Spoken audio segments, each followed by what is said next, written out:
First, you have some time to look at questions 1 to 5. Hello, I wonder if you could help me. I am interested in enrolling in your MBA programme. Could you give me some information, please? Yes, of course. I'll take a few details first of all, and I'll give you a copy of our prospectus. Oh, that's okay. I already have one here. I've been researching the MBA courses in the local area, so I already have lots of course information. That's great. OK, so first of all, can you tell me your name, please? Yes, of course. It's Anne Horbury. Horbury, is that Hawberry? Yes, that's right. OK, and what's your date of birth, Miss Horbury? The 22nd of May, 1981. That's great. And you were born in the UK? Yes, I was. All right, can you give me some contact details, please? Sure. My address is 26 Simon Place in Brighton, and my telephone number is 01903 714 721. Sorry, can you tell me your contact number once again? Yes, it's 01903 714 721. OK, great. And do you have a mobile phone number? No, I don't. Is it important? No, that's OK. I'll just write it on your form, no mobile phone. Now, just a few additional questions. Now listen and answer questions 6 to 10. Are you working or studying anywhere else at the moment?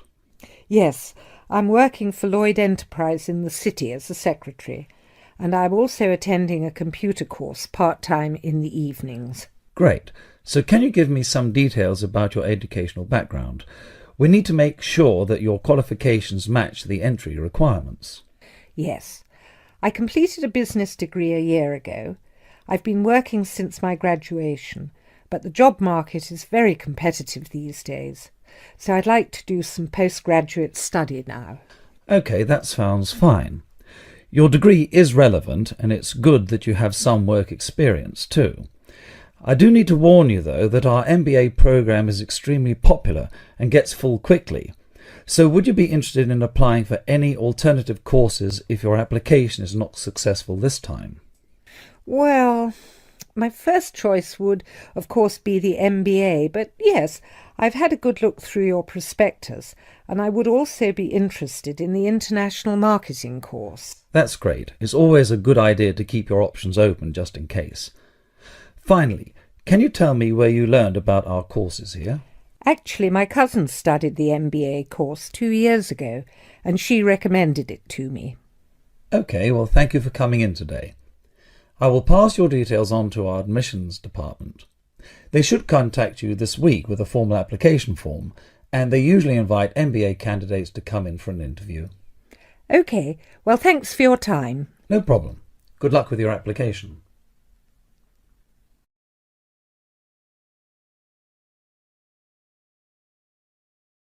Now listen carefully and answer questions 11 to 16. I'm here today with Helen Warner, who has been a vegetarian for many years and is going to talk a little about vegetarianism. Helen, the concept of vegetarianism seems to have interested a number of our listeners who have sent in some questions. To begin, what made you want to become a vegetarian? Well, when I was 16, I had friends who were vegetarian and they introduced me to the idea. My parents were typical of their generation and ate meat at least 3 or 4 times a week, so I didn't really think about it too much until a few years later. It was while I was at university that I really thought about it and decided that it was unfair to eat meat when there are so many alternatives available. Is there anything you miss about not eating meat? No, not really. As I said, there are so many substitutes available these days, perhaps the most important of which comes from the soya bean. Soya is so versatile and is the staple substitute for most vegetarians. So what about the nutritional value of vegetarian food? Isn't it true that there are some vitamins that you can't get from soya or vegetables alone? Surely people need these vitamins. Yes, that's correct. But actually there is only one vital vitamin that is only present in meat. That's vitamin B12. Most vegetarians are aware of the implication of this and actually take B12 supplement in the form of tablets. Of course, the way you cook vegetables is also very important in preserving vitamins. Many countries, particularly the UK, have a reputation for overcooking vegetables. Water-soluble vitamins, where the vitamins are dissolved into the water, are often lost. Vitamin C is a common example. However, the loss of vitamins can be avoided by microwaving or steaming vegetables, which is what I do whenever I cook. Some people don't want to change their cooking habits too much, so if you do boil them, simply cut down on the cooking time. So, a vegetarian diet is fairly healthy then? Oh yes. A lot of people believe that vegetarianism is unhealthy, but that's actually not the case. Vegetarians are actually considerably healthier than many meat eaters. Consider for a minute the health aspects of the incredible amount of meat this country and others like it consume. The statistics for beef eating, for example, are quite frightening. The world figure for beef consumption is slightly less than 11 kilograms per person each year. Yet in Europe, the average consumption is nearly double that at 21 kilos per person. And in the USA, it is even worse, with the average person eating 44 kilograms of beef every year.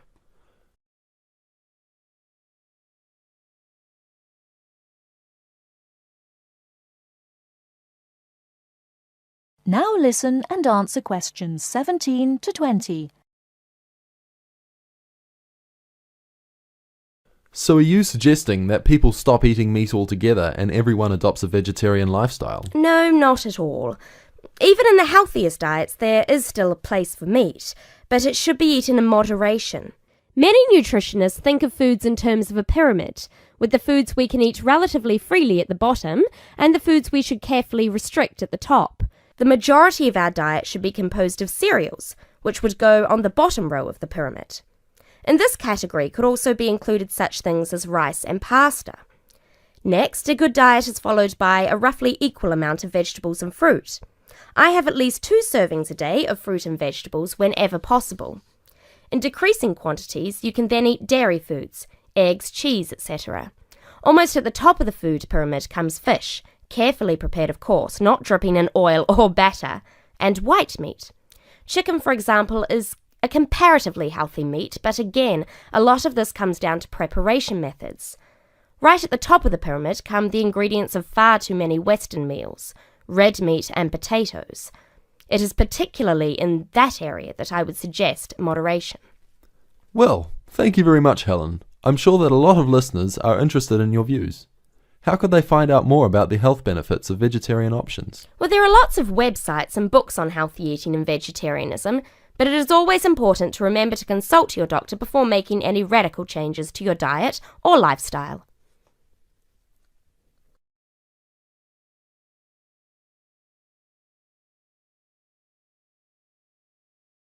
Now listen carefully and answer questions 21 to 25.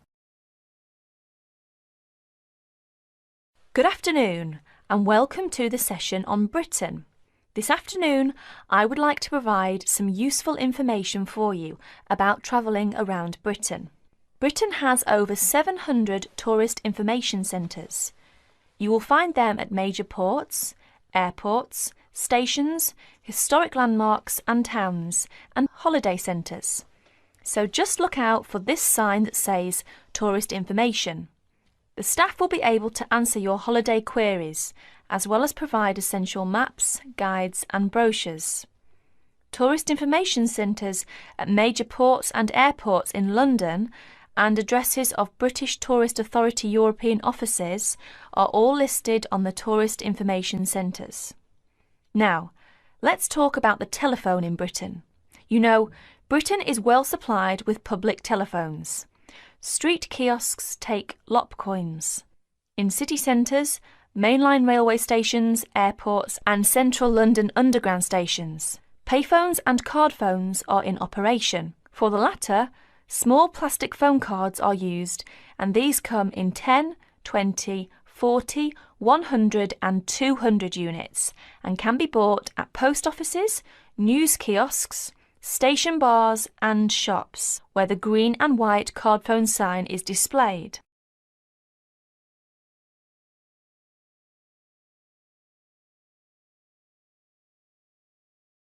Now listen and answer questions 26 to 30. When using the different public telephone systems, make sure you read the dialling instructions carefully. Now let's see the banks in Britain. There are 24-hour banks at London's two main airports. One is Heathrow and the other is Gatwick. Otherwise, banks are normally open from 9:30 to 3:30, Monday to Friday. Barclays Bank and National Westminster Bank offer a Saturday morning service at some of their branches. National Gyrobanks has 42 bureaux de change located in post offices throughout the country in main tourist areas. Opening hours are 9 to 5:30 weekdays, 9 to 12:30 Saturday mornings. One exception to this is the Trafalgar Square office, whose opening hours are 8 to 8 weekdays and Saturdays, and 10 to 5 on Sundays. The bureau de change services are available to overseas visitors. Visitors can change their money there. You can also change money at bureau de change, large hotels, department stores and travel agents. Be sure to check in advance the rate of exchange and the commission charged, as these vary considerably. Wherever possible, you are advised to use the bank or bureau de change, which conforms to the BTA Code of Conduct. In most cases, this is indicated by display of the code.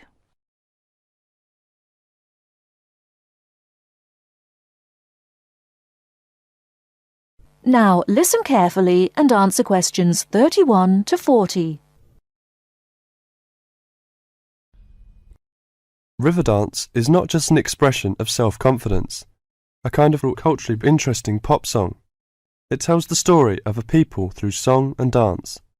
It tells the story of the people whose spirit was broken by an event which occurred in the middle of the last century, but continued to affect the society until 1961, the Great Famine. What is a famine?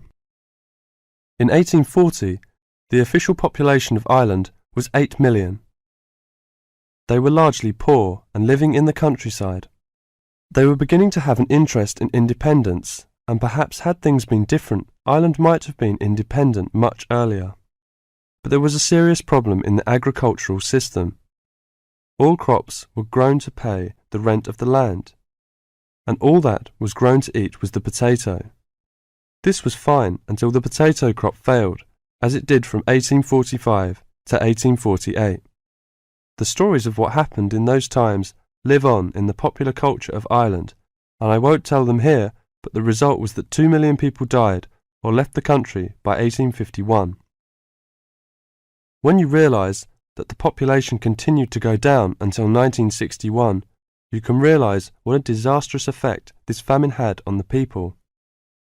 Compared with China, imagine if the famine of 1960 reduced the population by a quarter and it kept falling to less than half of its pre-famine figure.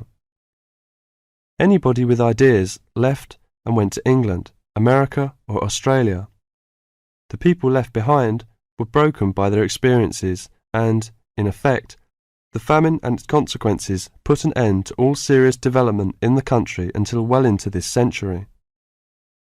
The Irish in Ireland lost all hope and self-confidence, and much of our modern culture is about the sadness of that time and the sorrow of saying goodbye to those who left and left well into this century.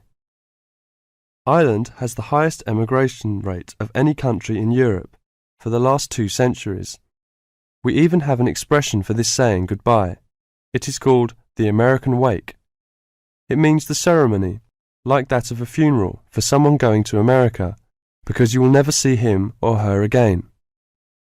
Do you know why there is Irish music on the film Titanic? It is because most of the people killed were Irish. The leaving continued until the 1970s because independence in 1921 was followed by a civil war and an economic depression.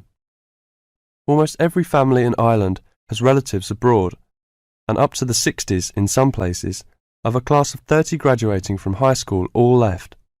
Along the west coast, closed-up houses from that time falling into ruin are still common. You now have half a minute to check your answers.